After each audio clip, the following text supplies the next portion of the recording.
Let's talk about water because hydration is really critical, the total moisture control of those plants. And we don't start with the time when the cuttings show up at your greenhouse. I think, Nathan, you've been down to visit stock plant operations, and these are huge operations around the world where basically there's a lot of variability. The stock plant hydration variability is probably our biggest factor that we've spent the last 30 years trying to minimize the variability. But the reality of this world is it is variable and there's no way around it. So let's just briefly touch on these, not that it is something that you as a routing station can fix, but as it's something that you need to be aware of and why it's so important that we do deal with the hydration once they've arrived. One of the issues that we deal with is the media water holding capacity, because we want a soil that doesn't hold too much water, but it does hold enough water so that the plants don't wilt. The next thing that we look at very carefully is we've changed the soil that these plants are grown in so that we can water and we can control the hydration of these cuttings, because we need to have them at the correct hydration level, the correct turgidity, so that the cuttings will ship efficiently, that grow rapidly. We can get a lot of nutrition into them. So we basically use either a volcanic scoria or a peat-based mix, and then add different additives so we can really very accurately control the watering of the plant. The container dimension is really important because we need to make sure that there's uniformity from plant to plant. So a lot of the modern production is actually in if you think of like a window box or basically a box where they can have shared water across the different plants, so you don't end up with wet and dry plants, which are inherent in the process, but you have much more uniformity. So the container dimensions are important. One of the sleepers is, of course, this irrigation system.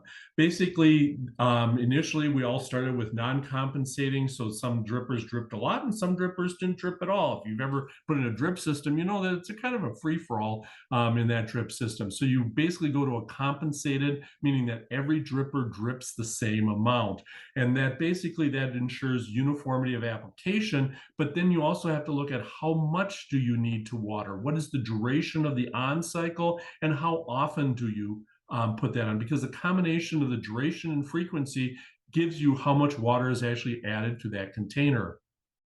One of the other factors is the stock maturity. As the stock gets older, basically it has a very different water usage profile than when it's very young.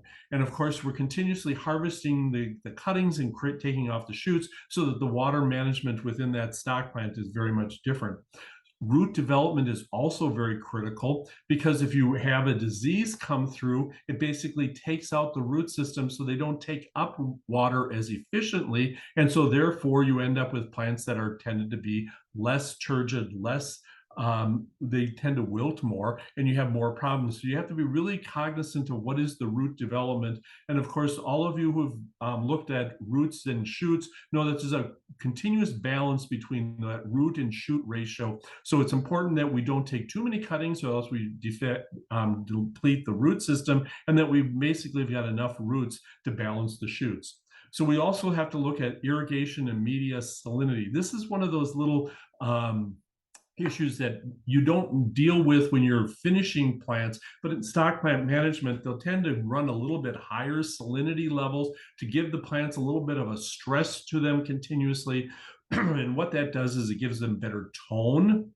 And tone is very important when you go to ship them, because cuttings that are too soft basically rot in the bag. And what we called it is sopa de China, which is basically Spanish for soup of impatience, where you literally pour the cuttings out of the bag because they just basically broke down. So you provide a little bit of more salt levels, a little higher salt, just to give it a little bit of turgidity. So those are some of the stock plant issues that are there that you have to be aware of, that and why it's so important that once you receive the cuttings, you try to compensate for some of those, which is very easy. We're going to talk about time of harvest later on with Nathan when he talks about light and carbohydrates, but time of harvest is very important. One of the phenomenals is that you have to be aware of is that during the dark period, the night, the cuttings basically the plants all rehydrate. So they're fully hydrated overnight, so that first thing in the morning, those cuttings are filled with water. And basically, if you take a look at the picture in the right-hand corner, this is guttation, where basically the stomates close late in the day. And because the stomates are closed, they can't lose water. So therefore, some plants that are just basically continuously take up water, impatiens being the poster child of this, basically they've got what are called hydrothodes, or little pipes on the ends of the leaves, which basically leak water when there's too much water moving through the plants, and that's called decutation. And so first thing in the morning, you go out and look at the impatiens, and they're wet. Why are they wet? Because they've sucked up all the water overnight, and they're fully hydrated and they're fully turgid. Well, those are bad cuttings to harvest until they dried off, because that's just water in the bag, and then that gives you tissue breakdown. So sometimes we harvest very early in the morning because they're fully hydrated, but sometimes we wait until we've lost a little bit of moisture because it's ideal. But the reality is that as you go from 6 a.m. in the morning, when the sun comes up, when they start harvesting, until noon, the temperatures are going up and the plants are losing water. So it's a very diurnal, over the course of the day, the plants are very wet coming in the morning, and they slowly dry down. So cuttings harvested later in the day tend to have a different hydration level, different level of drying than they are at the very beginning. So there is a little bit of variability that we can. Remember that the photosynthesis rate and carbohydrate load is directly related to the moisture content. If you don't have water, you're not going to get good solid carbohydrates production and photosynthesis, because it is dependent on water. One of the interesting things that we've seen over the years is that how many hours since the last irrigation. If you harvest too soon after the irrigation, the cuttings are too soft. They've got too much water in them. And then if you wait too long, they don't have any water in them, so that then you run into problems. So we have to be very careful about in the stock. Also looking at the temperature, because as we will talk about continuously through this presentation, as the temperature goes up, basically the vapor pressure deficit, basically what happens is the amount of water that is easily removed. As temperature goes up, the warm water holds more water, so it basically sucks water out of the cutting, and you basically start drying the cuttings out. So when it gets really warm in the middle of the day and the plants haven't been watered recently, as you can see, there's a little bit of difference in turgidity. So what is the overall production vapor pressure deficit? Some cuttings, for example, geraniums are best produced under low relative humidity and cool temperatures, whereas impatiens are produced under much higher relative humidity for most production. So we really are worried about what is the production vapor pressure deficit, which is the measurement of moisture being moved from inside the plant to out into the air around it. So we also look at the harvest cycle, when we're harvesting, as far as maturity of that cutting, because that comes into play. Because the one thing that we know is cuttings are like frogs. If you're at all familiar with frogs, is you realize that frogs cannot regulate their moisture content. You can basically take a frog and put them on a dry concrete, and basically you can dehydrate the frog in situ as it sits there, just by sucking the moisture out of them. The same is true with cuttings. If you take a cutting and just put it under a very, very dry environment, I think we've all seen this, we end up with what we are sometimes affectionately referred to as the dead bird. It just basically is a limp, and it just doesn't have any hydration, because remember, the hydration, the water in the plant, keeps it turgid. So let's talk about the post-harvest handling, because there's been a lot of work on how we handle post-harvest. So it's very important to look at the harvest speed, so that they're harvesting very rapidly, getting them in plastic bags to slow down the water loss from just having them out in the air. Looking at the packaging, sometimes we'll just basically put them loose into a plastic bag. Sometimes we'll actually wrap them in paper into like a tamale wrap, and the purpose of that is basically to increase the amount of moisture around those cuttings, so that they don't dry out as much. Anyone that gets poinsettias, a lot of times you'll see that those are tamale wrapped. They're wrapped in moist paper to keep them.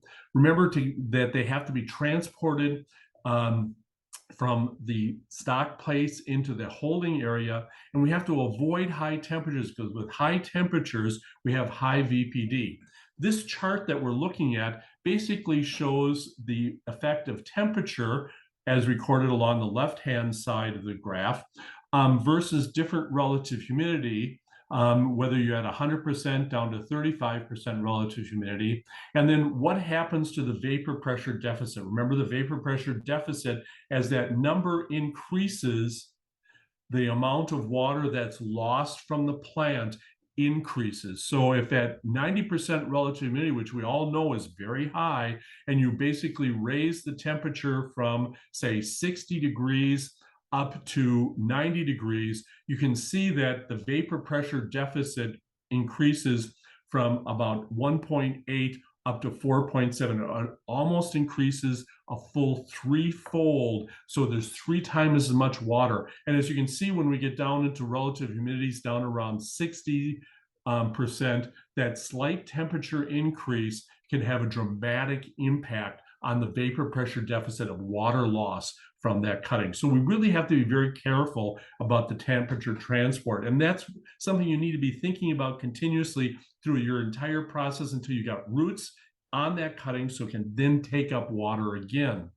So this is one of the reasons why we talk about pre-cooling, getting that temperature down to reduce the vapor pressure deficit, regardless of what the humidity in that relative humidity is in that greenhouse. We're also want to look at what is the intra versus the inter unrooted cutting temperature. The intra temperature is the temperature inside the cutting itself. So you want to make sure what is the stem temperature, and we're going to talk about how you measure that. Inter is the measurement between 2 cuttings. It's the air between it. And of course, that can fluctuate very rapidly and have no impact on the stem temperature.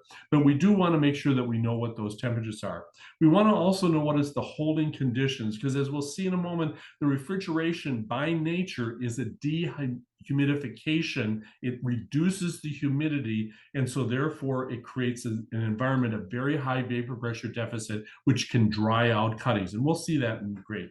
We'll also look at the shipping conditions, because one of the problems that we see consistently over time is that during transport, as they're coming from someplace in the central and southern hemisphere up into the northern hemisphere, they are exposed to high temperatures, and there's these temperature bounces. If you get data loggers in your boxes, what you'll find is that there is in that box, if you see the temperature just nice and slowly increasing, that's okay. What really causes problem are these temperatures that go up and down over the course of the transport, because as the temperature goes up, as you now know, the vapor pressure deficit increases, and therefore the dehydration of that cutting will increase as more and more water is left. In fact, you can actually see it in the cuttings. If you open up your box and you look at the bag of cutting and you see water on the inside, you see droplets on the inside of that bag, what that's telling you is that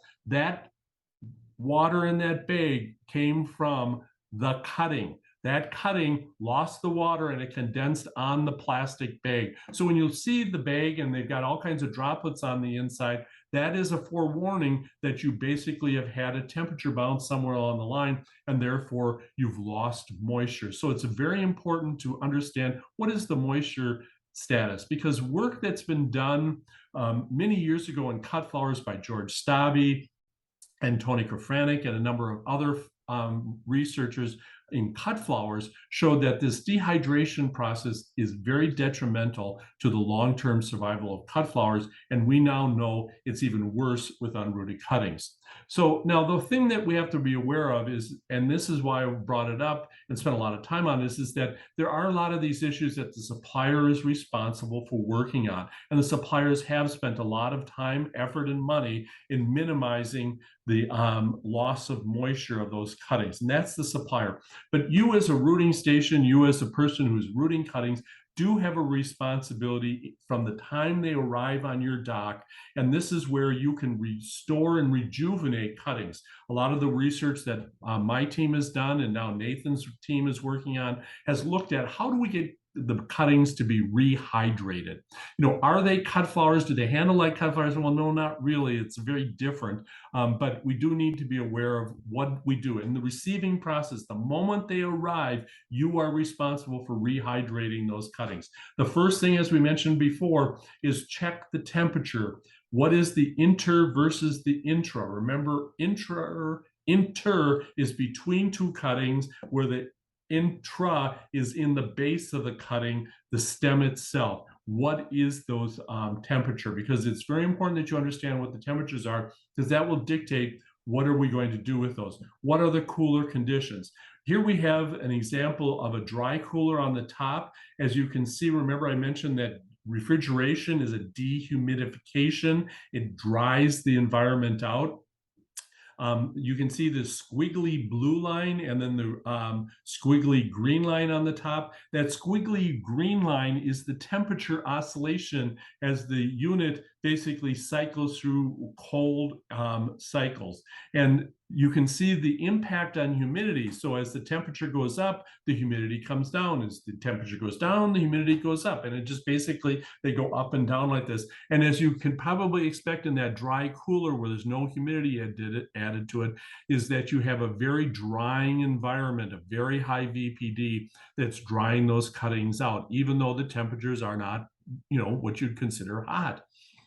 Ideally, what you'd like is a cooler that has humidity in it, some vapor, very high fog in it. And that's what the graph on the bottom, where it shows the relative humidity in blue. Notice how it basically has very little bounce to it. It's fairly uniform. And notice that the temperature is also much more uniform, and it doesn't oscillate as much. So when we look at an ideal chamber, the picture on the right is the ideal chamber, whereas the picture on the left is a chamber that is drying cuttings out. And of course, those cuttings are just sitting in a box and they're not getting out and getting taken care of. So we really want to be looking at that and determining how much time, because if we have them in a humidity environment like on the right, the holding time is much longer. You can hold those in there. In fact, it's probably beneficial because they'll all rehydrate uniformly.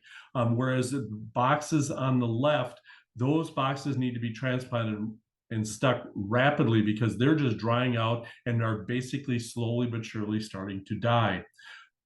Also, you need to be looking at what is your sticking area? What is the processing area? Is that a drying environment? Research that we've done has shown that if you take a fully hydrated cutting and just put it out into the great unwashed, where there's no humidity control, it's basically a dry environment, within 2 to 3 hours, that cutting will drop down below 60% moisture content. And at that point, rooting is significantly delayed. So we want to really process, and that's really the chain, the cold chain, the humidity chain that we want to be watching. So really look at your sticking area and the staging area prior to mist, so that when we start looking at it, we're sure that we've got cuttings. Now, how do you do this in your greenhouse? How do you do this in your cooler?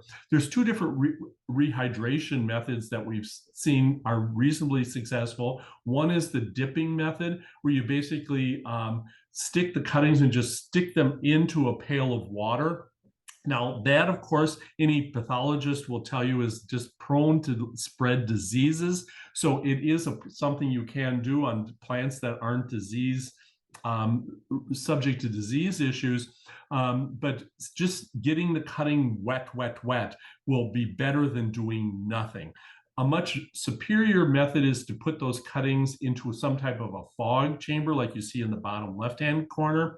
And that basically increases the contact with the free moisture, so that you have maximum amount of humidity, so that you basically are driving moisture into the cutting versus having it being sucked out, which you have when you don't have the fog. And then, of course, the whole question of should we take the cuttings out of the bag or leave them in the bag? That's a decision that is operational. We do see it's always better, but is it significantly better? Depends upon if the cuttings are dehydrated. So if you basically got a bag that's got all kinds of droplets of water in it when you pick it up, obviously putting that bag taking the cuttings out of that bag into a humidity chamber is going to be far superior to just leaving them in the plastic bag. So you have to make some of these business decisions as you go along.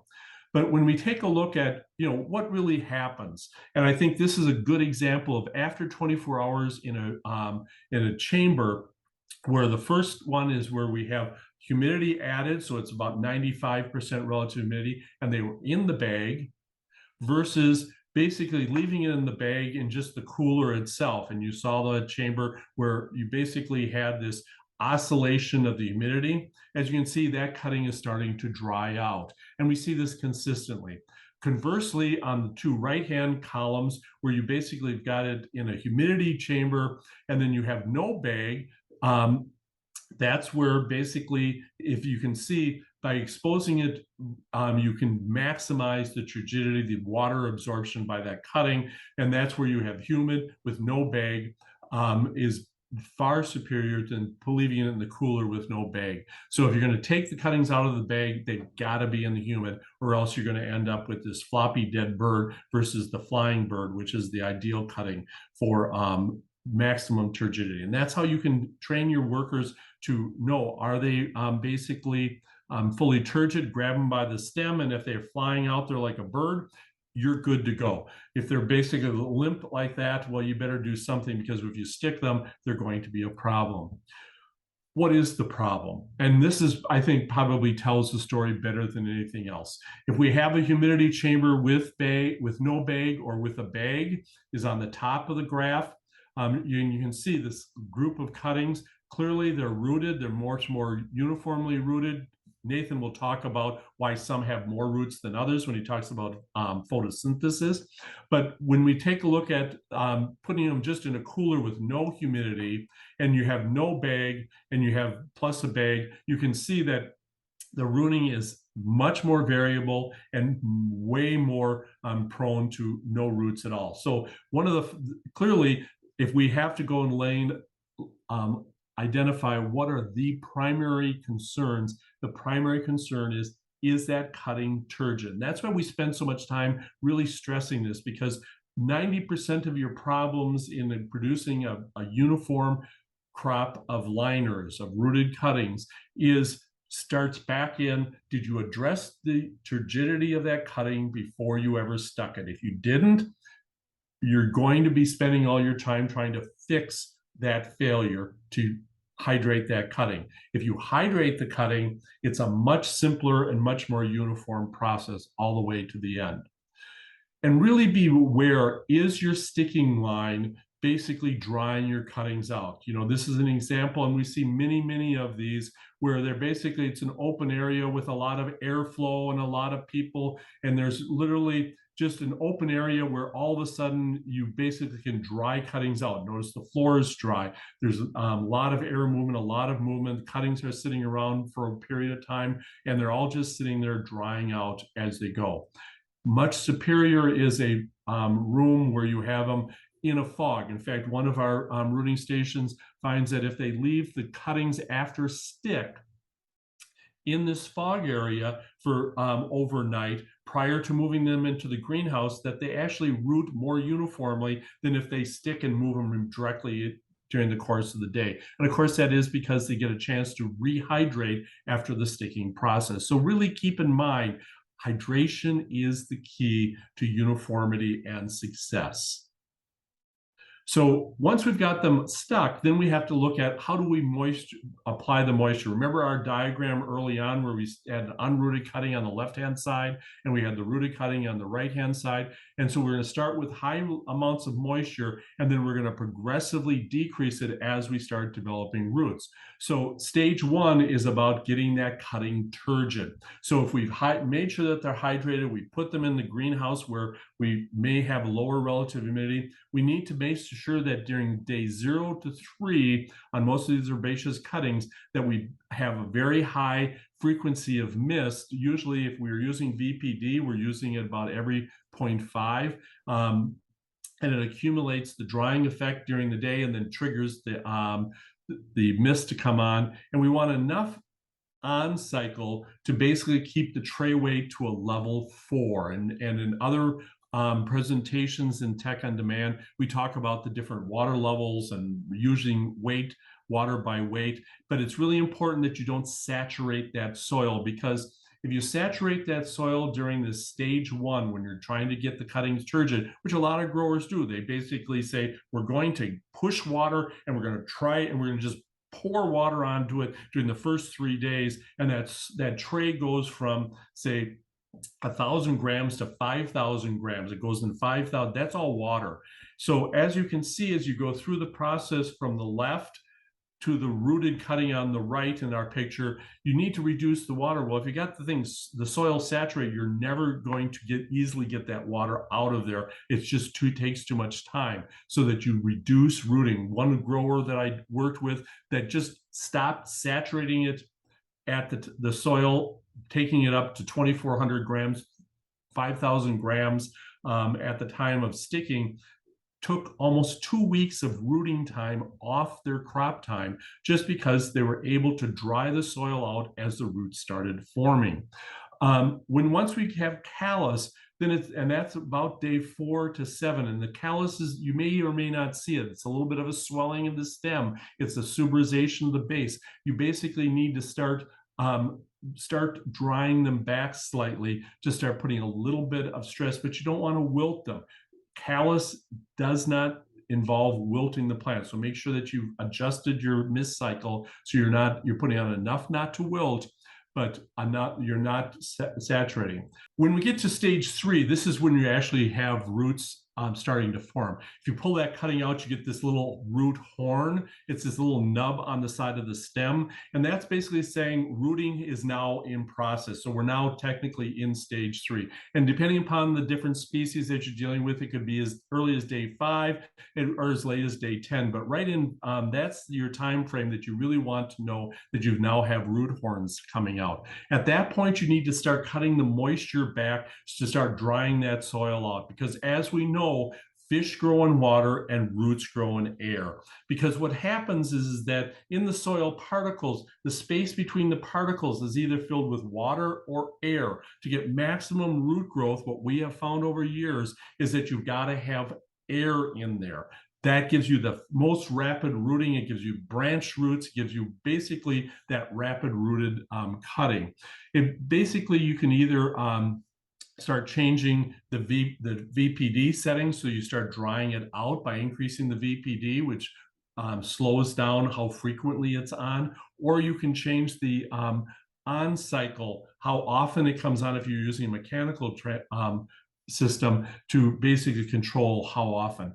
So when we take a look at VPD settings, there's different settings for different crops. So some crops are more dry requiring. So for example, lavender is a perfect example. Any of the high essential oils crops, what we see is that early on, you want to get them hydrated, but then you need to dry them out, because continuing to put water on them tends to cause tip abortion and other delay in rooting. There's other crops, things like coleus or impatiens, which basically you need to keep them a little moisture longer to make sure that they start. But once they start drying out, then you basically want to do a fast dry, like in the red line.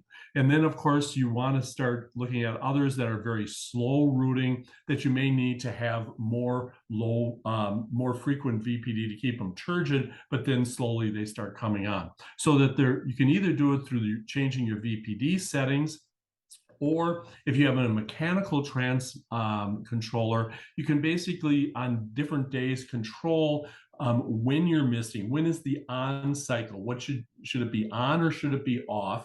And then how frequently, what is the frequency of that?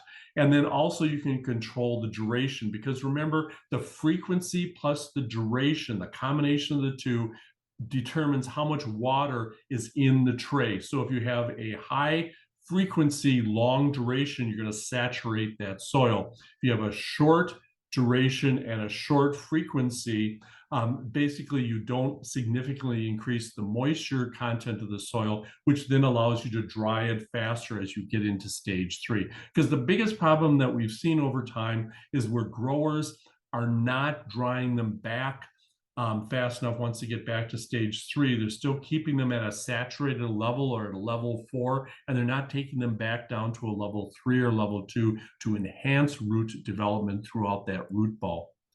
Another side benefit that we see is when you have hydrated cuttings is that they stick faster. We've done studies with growers looking at hydrated versus dehydrated cuttings and looking at the sticking rate. And depending upon what the species is, you end up with anywhere between 10 to 20% faster sticking rates because it's just easier to stick a hydrated cutting versus if we take a look at the sticking on the left-hand side, notice how when you stick them, you end up having to push and push. And then not only that, but they also tend to require you to put a dibble in. And the problem with putting dibbles in is that what we see is that you end up with a fairly large hole with a fairly small cutting, and you end up without the soil back up against the root ball. So that you end up with an air gap around the cutting, and those cuttings don't root. Why? Is because callousing and rooting is a wet, warm process. And so if you don't have soil up against it, then you're not going to get that cutting wet. It's going to have that air pocket, which will be very dry. So you really want to make sure that if you don't have to dibble, don't dibble. If you have hydrated cuttings, you get that real benefit.